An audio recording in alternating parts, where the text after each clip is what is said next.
8 থেকে 9 তারিখে আপনার গাইঘাটা থানার অন্তর্গত, সেখানে অর্জুন সিং বক্তব্য রাখতে রাখতে বলছে যে আমার আল্লাহ পাক এসানে ইসলামকে কুরুচিকর মন্তব্য করে, ইসলামকে অপমান করে বলছে যে মুসলিম সমাজে, মুসলিম সম্প্রদায়ে আপনার ধর্ষণ করাটা মামুলি ব্যাপার। আল্লাহ পাক নাউজুবিল্লাহ মিন জালিক, আল্লাহ পাক বলছেন নাকি ধর্ষণ করা চলবে, নাউজুবিল্লাহ মিন জালিক। আমরা এরই বিরুদ্ধে আজকে আমরা থানাতে এসেছি। যতক্ষণ না পর্যন্ত অর্জুন সিং বিজেপির এই নেতাকে অ্যারেস্ট করা হচ্ছে, আমরা গ্রেফতার করা হচ্ছে, আমাদের আন্দোলন আমাদের চলবে। আপনার সোশ্যাল মিডিয়ার মাধ্যম দিয়ে আমি সারা পশ্চিম বাংলার সমস্ত ভাইদের কাছে অনুরোধ করব, আমরা প্রত্যেকে হিন্দু মুসলমান কাঁধে কাঁধ হাতে হাত মিলিয়ে এই শান্তির বাংলা, সম্প্রীতির বাংলা, ঐক্যের বাংলা, প্রত্যেকটা ধর্মের মানুষ আমরা কাঁধে কাঁধ হাতে হাত মিলিয়ে এই সমস্ত সাম্প্রদায়িক মানুষদের বিরুদ্ধে আমরা আইনত ব্যবস্থা নেব। আমি সোশ্যাল মিডিয়ার মাধ্যম দিয়ে আমি প্রত্যেকটা মুসলমান ভাইদের কাছে অনুরোধ করব, আজকে আমিও জাঙ্গিপাড়া থানায় এফআইআর করেছি।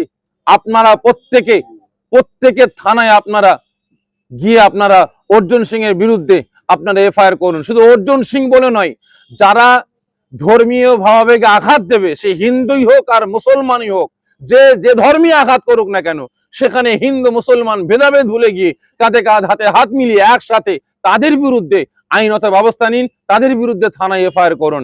দেখবেন আগামী দিন অবশ্যই এই সমস্ত সাম্প্রদায়িকমূলক মানুষগুলো দেশ থেকে অবশ্যই দূর হয়ে যাবে।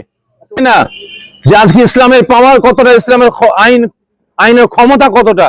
আজকে যদি ইসলামের আইন আমার দেশে, আমার রাজ্যে লাগু হতো, তাহলে অভয়ার মতো কেস আমার রাজ্যে, আমার দেশে ঘটতো না। আপনার আরজিকরের মতো কেস আমার দেশে, আমার রাজ্যে ঘটতো না।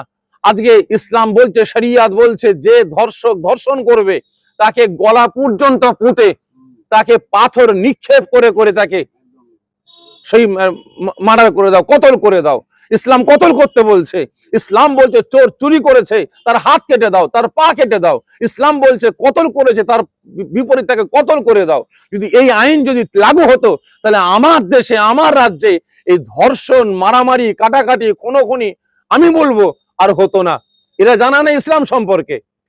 তবে আমি প্রত্যেকটা হিন্দু ভাইদের কাছে আমি অনুরোধ করব, আজকে ভারতবর্ষ স্বাধীন হওয়া থেকে 2014 সাল পর্যন্ত যেভাবে আমরা হিন্দু মুসলমান কাঁধে কাঁধ হাতে হাত মিলিয়ে একসাথে চলেছি, আগামী দিনও আমরা চলবো।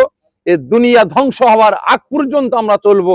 তবে প্রয়োজন হলে আমি শাফিঈ সিদ্দিকী হিন্দু ভাইদের কাছে কাছে যাব, তাদেরকে সতর্ক সচেতন করব যে আপনারা ওই সমস্ত মানুষদের ফাঁদে আপনারা পা দেবেন না।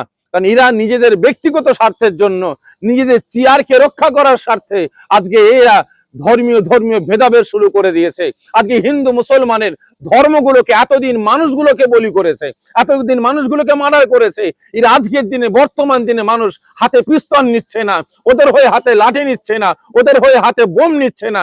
এখন ওরা কি করছে, নিজেদের গদিগুলোকে বাঁচাবার স্বার্থে হিন্দু মুসলমানের দাঙ্গা অশান্তি লাগিয়ে দিয়ে, ভেদাভেদ করে দিয়ে আজকে নিজেদের গদিগুলোকে বাঁচাবার চেষ্টা করছে।